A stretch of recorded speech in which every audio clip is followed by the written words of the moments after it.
The secret listeners, as they were nicknamed, were a clandestine unit of British intelligence in World War II. The group of German émigrés used their language skills to listen in on the conversations of more than 10,000 Nazi POWs and uncover some of Adolf Hitler's most closely guarded military secrets. Now, a new book is being launched by historian Helen Fry, with the last two surviving members of the unit talking for the first time about their fascinating work in more than 60 years. We had a little turntable to the right of our desk where we pulled a lever and the turntable started going round, and we had another lever to pull to lower a recording head onto the record. Jewish émigré to Britain Franz Lustig talks about his secret work for the M Room. Having fled his native Germany in 1939, Lustig and his colleague Erich Mark made a vow.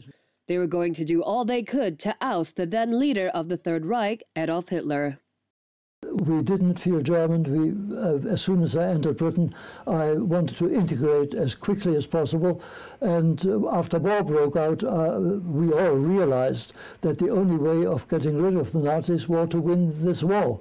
The motive was, let us British, and I felt British by then, let us defeat the Germans, defeat the Nazis in particular, and get rid of this menace to the whole of Europe.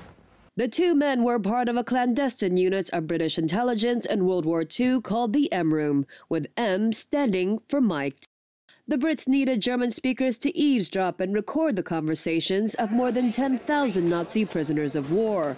The little-known work of this unit is chronicled in a new book by British historian Helen Fry. She and the last two surviving members of the M Room launched the book on Tuesday at the London Jewish Cultural Centre. The mission of the M Room was simple: to learn about the secrets of the Nazis, from military plans, and even uncover some hideous tales of war crimes.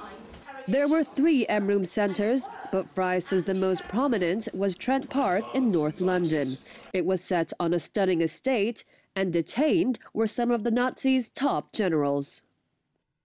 This was the biggest ruse, deception if you like, of World War II, and largely unknown, because basically they began to relax and they didn't confine their conversations to the English weather.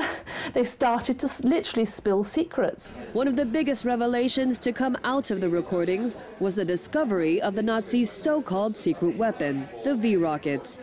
The weapons were in the process of being made, with Hitler planning to attack Antwerp and the British capital. Hitler had planned to send 300 of these rockets a day on London alone. That would tell you just how bad it would have been for Britain and the war. Despite the work of the secret listeners, some of the transcripts never made it to the Nuremberg War Crimes Tribunal, much to the dismay of those in the M Room. The head of MI9, as this was part of MI5, MI6 operations, had the final decision and said these will not be released because they're going to jeopardise existing operations that went on long after the war. The secret listeners were forbidden to talk about their fascinating work for 50 years under the Official Secrets Act. Now, more than 60 years on, the world is finally able to hear the stories of the secret listeners.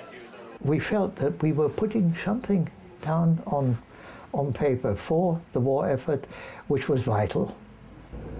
Part of the proceeds of the book is going towards the London Jewish Cultural Centre. The M Room is generating a lot of media interest, with a documentary planned for British television. I'm Cindy Martin for JN1 in London.